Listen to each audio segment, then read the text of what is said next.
Hello, Scrufftards and internet weirdos. Welcome to the War Zone. I'm Scruffy, and this is Scruffy Tales. And we're back from the beach and doing a regular video. And yeah, Ukraine keeps gaining ground and surprising the Russians and pushing them back. We're going to start off with Tetkino. Lots of stuff happening in Tetkino. Moving over to Sumy Oblast to take a look what's happening there. Moving down to a spot along the front line where Ukraine keeps pushing Russia back. They have operational initiative. I've said that they have advantage but not initiative. Now I think it's safe to say that they do have operational initiative at this location. And then we're gonna move down, take a look at Toretsk and stuff like that, and focus a bit towards the end on Pokrovsk. I'm gonna go on a long rant about why Russia is doing what they're doing south of Pokrovsk, and also why Ukraine can destroy Russia at Pokrovsk. Pokrovsk has the potential of becoming Russia's Stalingrad, but in reverse, the city that will break Russia in this war. Right, so let's take a look at it. Right, so we're gonna be taking a look at a couple of the maps because interesting stuff is happening in Sumy, Kursk, and Belgorod, this area here where all these three oblasts border each other. So we're going to zoom in on Tetkino first, move over to the Sumy incursion, and then we're going to be taking a look at some shenanigans in Belgorod before moving on. But zooming in, Tetkino, this is interesting. Take a look. Ukraine, according to a couple of the maps, Andrew Pepech in this case, and Deep State as well, indicate that Ukraine is contesting this factory in the middle of Tetkino, a large area. It's basically, if you hold the factory, you kind of control Tetkino. Ukraine has been bombing the hell out of this factory site for over a year, and now, as you can see, it's been contested for a couple of days. We can see this on the Deep State map as well, indicating to me that Ukraine has been moving up through this forested area here if they can contest it. There you can see here you have some potential crossing points here, but I doubt they've made it across here. This bridge was blown up during the Kursk incursion last year, so if Ukraine has made it into the factory, I do believe it is through this forested area here, indicating that if that is the case, if they can contest the factory, then surely they must be in control of the woods here, right? If they can contest over here, they must be in control of territory leading up to the contested area. That's my way of thinking. Going further east, according to Andrew Pepech, then almost the entire border is contested. A bit unclear what he bases that on, but that is what he is indicating with his map, that a large section of the border is now contested by Ukraine. And this is interesting, because if we move slightly over here, this is Veseloye, that big main battle during Ukraine's attempt to occupy Glushkovo County. They moved in through at Noviput and pushed up, and there was a big battle for a couple of months in and around Veseloye. And what the Ukrainians tried as well was to push west towards these towns that are now, as you can see, contested, according to Andrew Pepech. And these border towns held the line. Russia managed to hold these towns. They were under immense pressure. Ukraine attacked from the west. They crossed the border along these windbreaks and attacked from they attacked from the east, I should say, and then attacked up here from the west, and then attacked from the south as well, in order to secure a logistical route for an open road network from within Ukraine into Glushkovo, into Kursk. And Russia held Wolfino and Krasnotabritsky and Ukraine could not then freely move supplies and troops into Glushkov County. They had to rely on the breach points in the minefields and the dragon teeth, and that slowed everything down. But now we're back at it, according to Andrew Perpetua. We are now contesting Wolfino and Krasnotabritsky once again. Ukraine made it as far as this H-shaped building last time, and they were even down here, I believe, following the railroad. But then Russia managed to push them back. So what Andrew bases this on, I'm not sure, but it is interesting that, according to him, Ukraine is now contesting this area once again, indicating they are interested in more than just Tetkino. They are once more pushing to secure the border towns that they need to unlock in order to be able to push troops and manpower and resources into Glushkovo County to properly threaten Glushkovo and all of these towns. We'll see what Ukraine has in store, what the plan is, but interesting. We can also see on Andrew's map that Ukraine has begun pushing up to, this is not a real road, this is just some tractor tracks, but they're moving up. And if we take a look at the Ukraine control map over here, as you can see, he has not. This is Mayakovsk 73. He has not moved Ukraine over to Wolfino. We'll see if he makes some updates soon. But according to Mayakovsk 73, we have the factory being contested and Ukraine, as we know, contesting this field. I just want to highlight, there's just no way in hell that they are contesting the field itself. If they have pushed up this far, they moved along the forest belt here, the wooded area here, to reach this position, to threaten this main country road leading in to Popovo, Lysachi and Tetkino. And we're getting more and more reports every day that the Russians in Tetkino are in danger of being surrounded, that they are desperate, and that Russia is trying to send in reinforcements, but Ukraine is hammering them and denying them any chance to do so. And if we take a look at the NASA maps here, this is interesting. This is the latest between the 10th and the 16th fires in Tetkino. You can see how Ukraine is focusing artillery strikes here, moving back a bit. Here we go, between the 3rd and 9th again, and you can see how Ukraine is also aiming strikes at the rear of the Russian lines. But you can see what Ukraine is focusing on. They're pushing in, and take a look between the 27th and the 2nd. The focus, the concentration of artillery, the combat ongoing in Tetkino in the last 2 to 3 weeks. So this is a hot spot. This is not a quiet part of the front line. Ukraine is pushing in with intent to take Tetkino.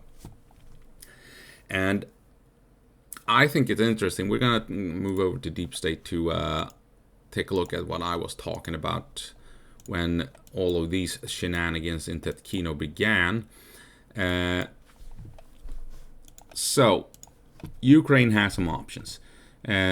Initially, taking Tetkino, obviously, did not go as fast as the Ukrainians had hoped, would be my guess. But if they do secure Tetkino, they do have an option to try and push out to this river here, if they feel they have the ability to do so. Obviously, the initial objective is to push in and secure Tetkino. When they do have Tetkino, then the question is, defend or do we continue? Since we have Ukrainians, well, over here, whoops, wrong color. Over here, according to Andrew, maybe that is an indication that Ukraine does want to push out from Tetkino to this river, this creek, and use it as a natural barrier in the terrain where you can move out and set up defenses. You have some bridges and what have you. And from here on, well, try and secure this territory outside of Tetkino, and from there push out to the next objective. You have some towns all over the place here. Maybe you then move out to secure these towns, push out to the various smaller villages and what have you. Or maybe even, why not, if you push out to this river, push up north to secure the territory south of the same river, link up with all your forces and what have you, and then piece by piece work your way into Glushkovo County. We also have Ukrainians, like I said, at trying to push out to the border towns here. And we also know Ukraine is operating here. If we take a look at Mayakovsk 73's map, this is collaborated by ISW, where you have Ukrainians in this forested area and they are trying to push out from it, securing some of the fields by moving into the other windbreaks. So we have Ukrainians operating here, crossing the border south of Veseloye, according to several sources. Some sources, Andrew in this case, has Ukraine in this area. They are pushing out. They want to move out of Tetkino and threaten Glushkovo at large. It's really interesting to see what's going on here. And moving over to my map briefly, it kind of looks like this. If we zoom in here, this is the graveyard that the Russians have said that Ukraine has fortified. More than likely the buildings and streets north of the graveyard. And this is the factory area that is contested.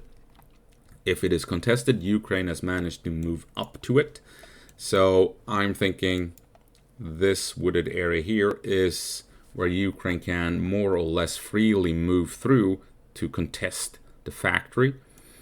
Over here, Ukraine has pushed out, secured windbreaks, and pushing out towards Zaria. And maybe they are even pushing out north into these wooded belts to threaten this one lonely road leading into Tetkino. We might even have Ukrainians in this part of town as well. Russia is in trouble in Tetkino, quite obviously. And over here, south of Veseloye, we do know we have Ukrainians at Novi Put. We know we have them in this wooded area here, trying to push out to windbreaks surrounding it. They more than likely secured this belt of trees in the middle of the field as well, trying to push out to secure this corner here of the border region, so that they can probably in the long run move in more troops, forcing Russia to spread out their forces. They can't just amass troops here to hold the Ukrainians at bay in Tetkino. Russia has to move troops over to Veseloye as well, spread their forces thin, and that makes it somewhat easier for Ukraine to begin pushing in. Interesting to see if we're going to get some confirmation that Ukrainians are operating here between west of Wolfino in these windbreaks. Maybe we even have them in Wolfinsky here. Real interesting to find out what's going on over here between Tetkino and Wolfino.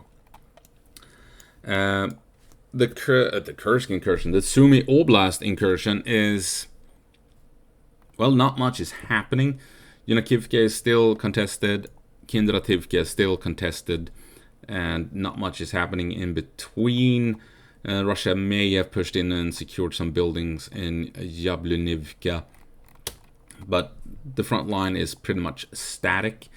And the reason is, according to a Swedish author, Lars Wildereng, who has contacts down in Ukraine, he has received word what is going on, and we're getting hints from elsewhere as well that kind of fits in with what he's saying, that Ukraine is counterattacking into these villages over here, securing streets and pushing the Russians back, in combination with what Lars Wildereng is saying, that Ukraine is firing thousands of artillery shells per day into this area, according to Lars Wildereng, with artillery. So the Russians have quite clearly stepped into a trap. Ukraine knew that the Russians would be coming down these valleys. We've talked about this before. and they've pre-sighted everything. When they left Kursk, they knew the Russians would follow. They have prepared. Every square inch is pre-sighted to call in accurate artillery, accurate drone strike, accurate airstrikes, and the Russians are being hammered by indirect fire and airstrikes all over the place here. Would be the indication from several sources. None of them official. That should be pointed out. But still, that is the word, that Russia is being completely hammered by indirect fire as they have pushed in. And they essentially walked into a deadly, deadly trap here in Sumy Oblast. And I almost forgot, we also have Russia pushing in here north of Myropilya. This is what we were talking about, Sumy, and moving slightly east. Russia has left Kursk and moved into Alexandria. They're contesting the area here right on the border, close to Myropilya. So they haven't given up yet. They're not just focusing on the border up here. They are also moving south from Guyevo towards Myropilya. But interesting, just across these fields, we have Belgorod, and take a look what happens here. Russia is shelling the border, and according to Andrew, that is an indication that Ukraine has a presence, contesting, right along the border here, being a nuisance to the Russians, and once again entering into Belgorod, forcing Russia to allocate troops and resources to defend the border. They can't just focus on offense here in Sumy. They need to protect and defend the border at Belgorod, just as they have to protect the border around Glushkovo here at Kursk, which they are obviously failing by the looks of it. So Sumy and Kursk and Belgorod, dynamic. Both armies are pushing and trying to take advantage and going on the offensive. The Russians in the center, with the Ukrainians on the flanks. Primarily for Ukraine, it is on the western flank here in Tetkino, where they are pushing in, and it does appear to be a slow-going but successful push at the moment. Meanwhile, the Russians have pushed in, and they had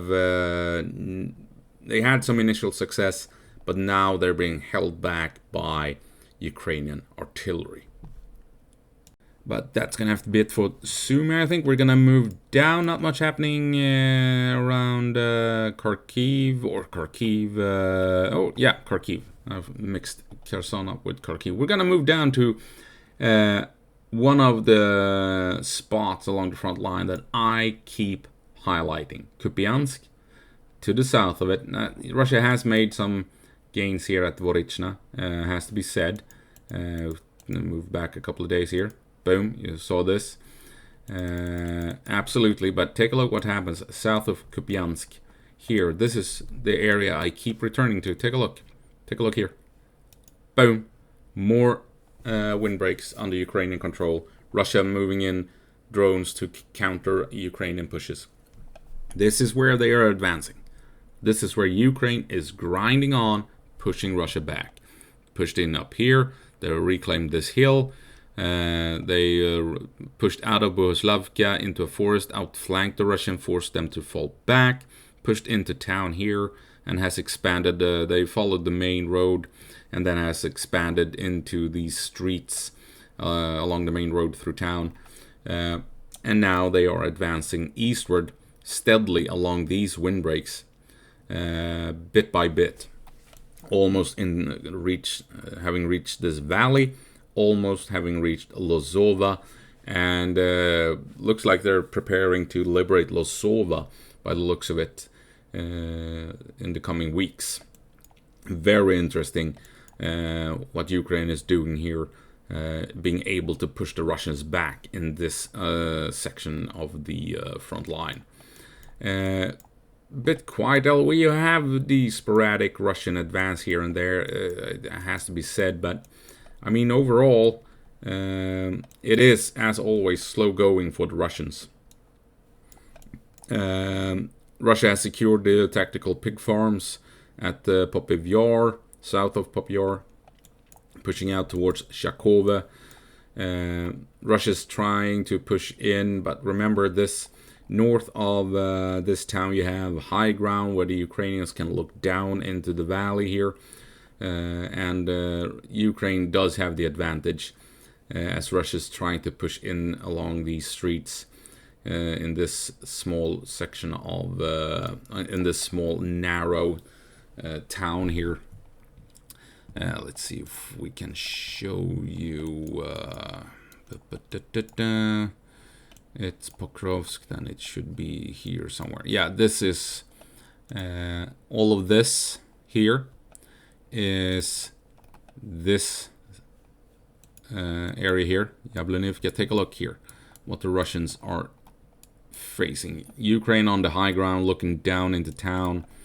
A few streets where if Ukraine has some fortified buildings, they can easily cover the Russian approach. That is why we're seeing so many drone strikes and Russian shelling here against. I mean, where you have these drone strikes, this is where the Ukrainians have their strong points, as you can imagine, right? So this area here, well, come on, where are we? Here we go. That would be here. So as you can imagine, if the Ukrainians are in these woods plus in these buildings, they are overlooking the Russian approach and can open fire accurately. And from the high ground, you have Ukrainians that can look down and guide in artillery and guide drones and what have you, and mortars. This is a difficult approach for the Russians, pushing in and along the low ground into this town.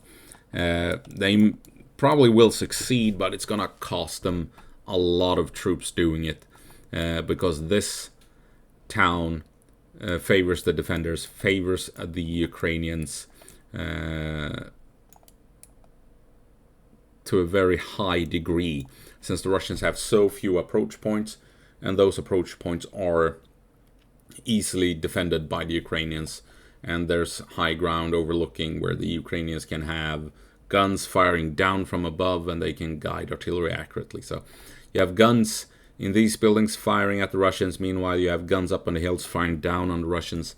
It is a, I mean, massacre. If the Russians want to push in here, it's going to be a massacre.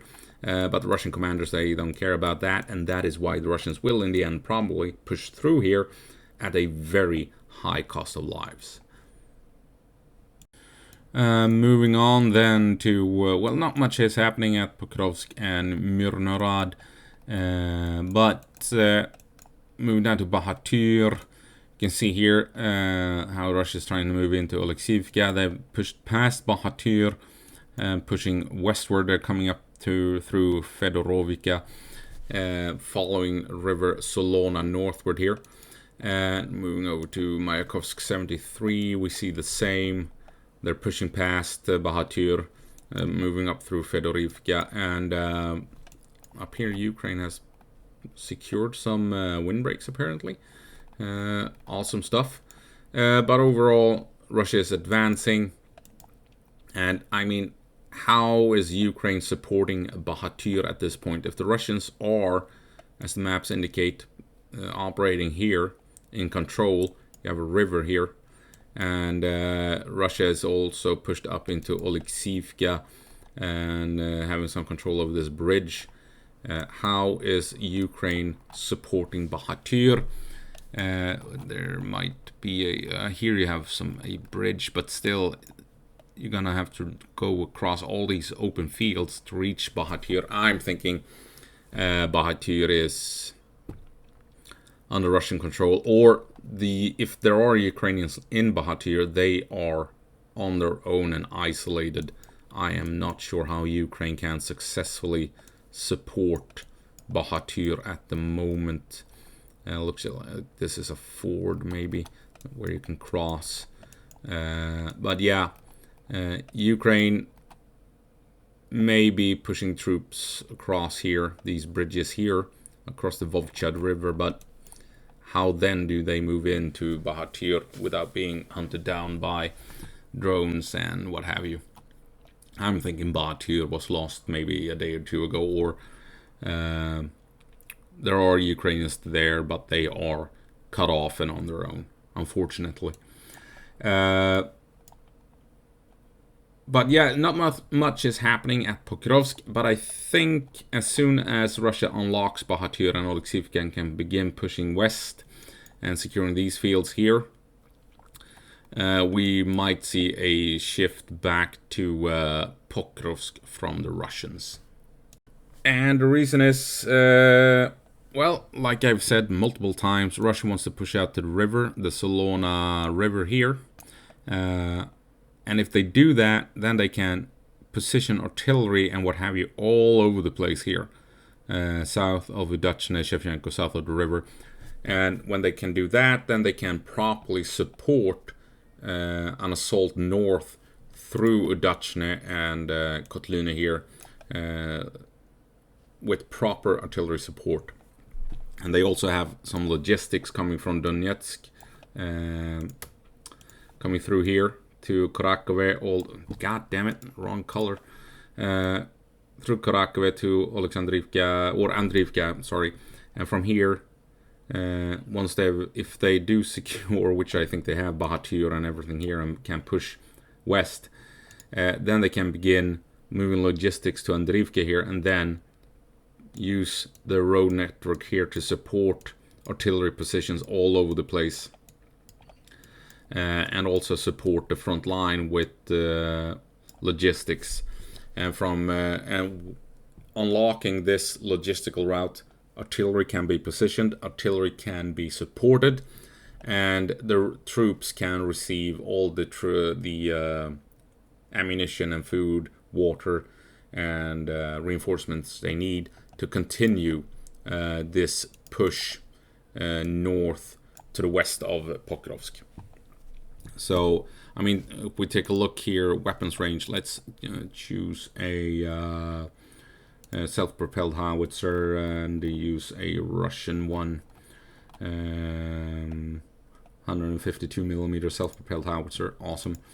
If the Russians can play... Oh, what the hell? I have to remove you and pick you. There you go. If you can position these artillery pieces all over the place here, right, then you can begin hammering not only Pokrovsk but positions behind Pokrovsk to the west of Pokrovsk. You can position them down here and still reach the front line at Udachne and Kotlina, support the Russian forces trying to push up.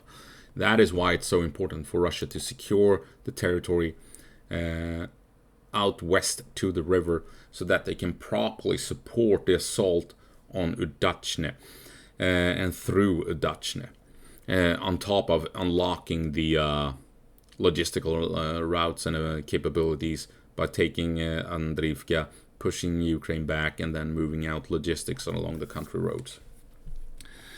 Exactly the same thing up here, where Russia needs to push out to this river for the same reasons, to gain access to all the territory over here east of Myrnorod, so that they can place their artillery and bombard the Ukrainians in Myrnorod and Pokrovsk, but also bombard logistical routes leading into the cities.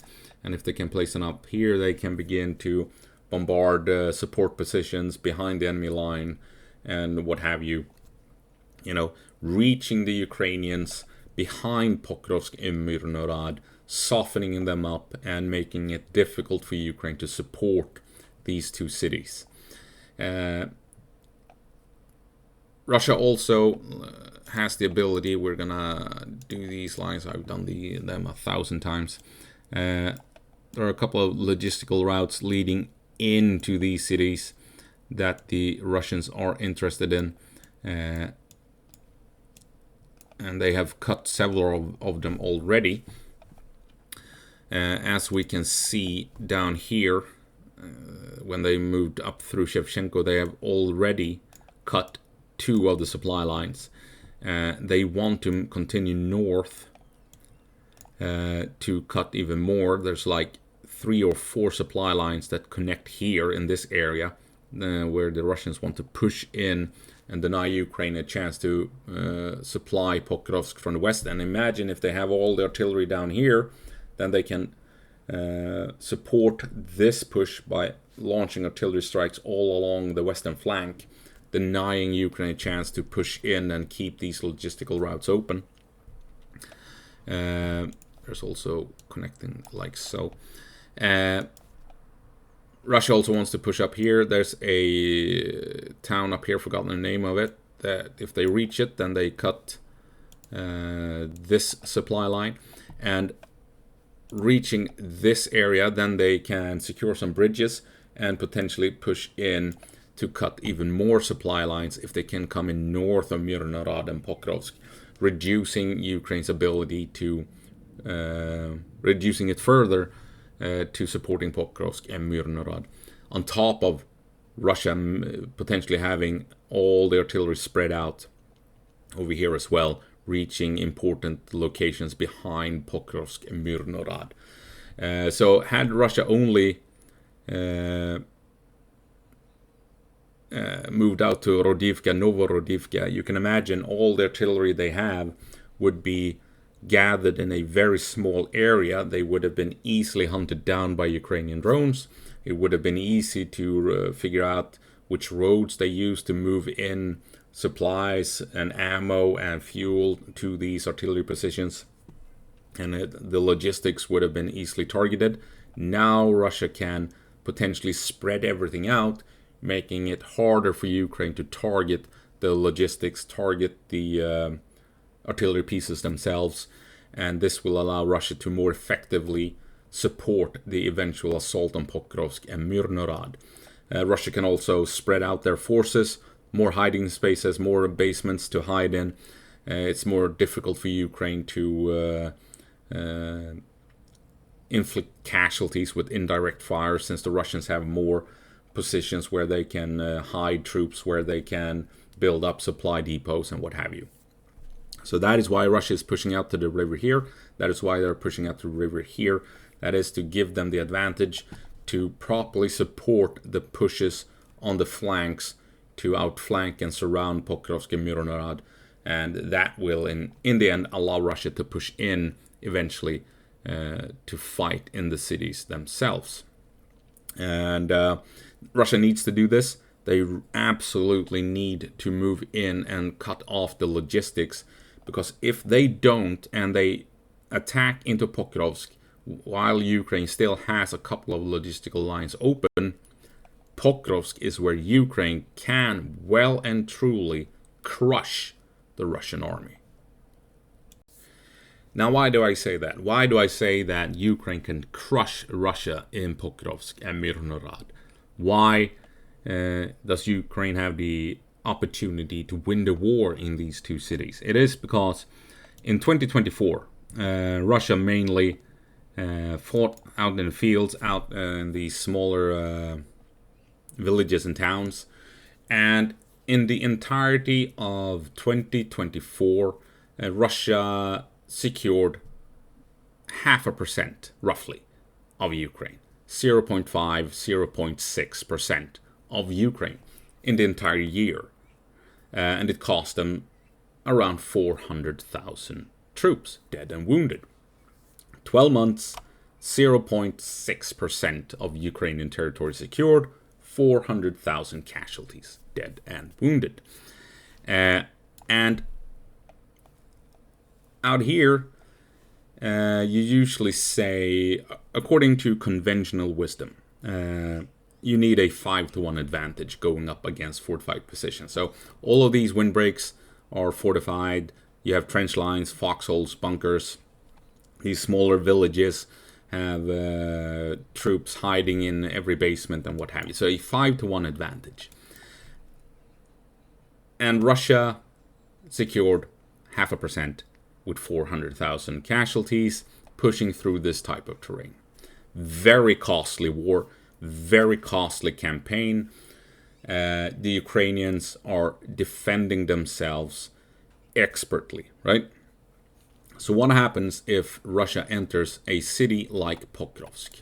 Take a look at now most of these buildings here are ruins, flattened more than likely, a couple of them, but still.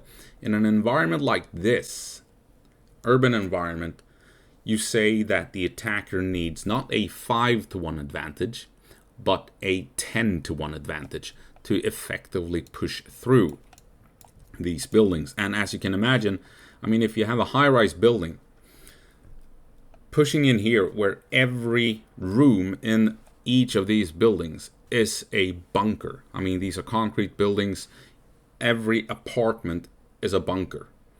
And every corridor is a funnel where you're funneled into a kill zone. So imagine if you have a machine gun at the end of a corridor in an apartment building and you're trying to push through, machine gun fire along that corridor, and guys in every doorway throwing hand grenades at you. It's deadly as hell. It's slow going. And like we saw at Bakhmut, Russia lost 80,000 casualties, dead and wounded. And that is Bakhmut, a smaller city than Pokrovsk and Myrnorod. Right? So if Russia pushes in here prematurely, when Ukraine can readily supply and support and reinforce troops in Pokrovsk, Ukraine can inflict tremendous amounts of casualties. So at Bakhmut, Russia lost 80,000 troops. In 2024, Russia lost 400,000 troops and only gained 0.5% of Ukraine. Imagine if they get stuck in Pokrovsk and lose how many? 150,000 troops to secure the town. How long will that take? A year? And how will that affect the rest of the front line? It will slow down the rest of the front line, because this battle, Pokrovsk and Myrnorod, will eat up so many resources and will demand so many lives that it will effectively slow down other parts of the front line if Russia pushes in prematurely, right? While Ukraine can still support and reinforce their positions in these cities. That is why Russia can be broken in Pokrovsk and Myrnorod. And that is why they haven't pushed in yet, despite being in Sverove, despite being over here at Kotlina, despite having been at Krasny Yar and Mykolaiivka for well over 6 months. Is it over a year now, maybe? I don't know. They've been here forever, right outside of Myrnorod and Pokrovsk, and they haven't pushed in yet. Because the Russian generals, they know if they push in too soon, Ukraine can end the war in Pokrovsk, and they can end it with a Ukrainian victory. Because these two cities will draw on so many resources that the other front lines will slow down. And on top of that, you have the situation up here where the Ukrainians are tying up. Let's head on over to the Ukraine control map in Kursk and Sumy Oblast, where the Ukrainians have tied up 50 to 60,000 troops with all the supplies and resources they need. These troops are tied and locked down in Russia. Yes, they're pushing into Sumy, but everything else that is supporting them is locked in place and tied up in Russia, far away from the rest of the front line. The same thing can be said about the Kharkiv region as well. All these 20-30,000 Russians over here and all the supplies supporting them tied up in Russia, can't be used elsewhere.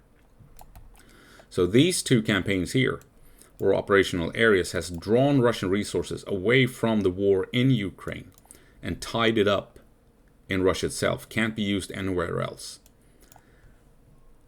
So if Ukraine can grind down the Russians here as they intended, force Russia to move more and more manpower, especially when we're talking Tetkino.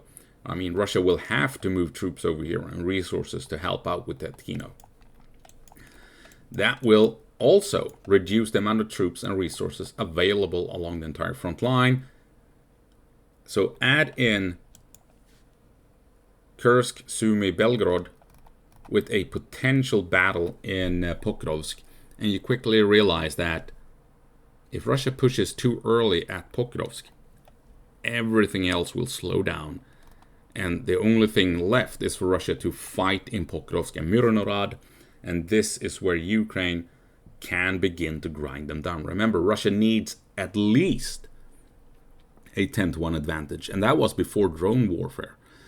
With drones, wouldn't surprise me if the numbers increases to a 20-to-1 requirement to effectively push through an urban environment like this. And it's going to take a year, if not more, for Russia to do it. Right? So this is where Ukraine, I'm willing to bet that Syrskyi is well aware of this. He knows that this is where he can defeat the Russians, just as the Russians realize that they can't push in. That is why they're waiting. So yeah, that's the situation. Russia needs to push out to these rivers to be able to bombard Pokrovsk from all sides, to bombard the surrounding areas, to properly support the pushes up on the flanks to try and reach the Ukrainian supply lines leading into Pokrovsk and Myrnorad. People keep talking about Konstantinivka. I mean, Russia has a long way to go to reach it.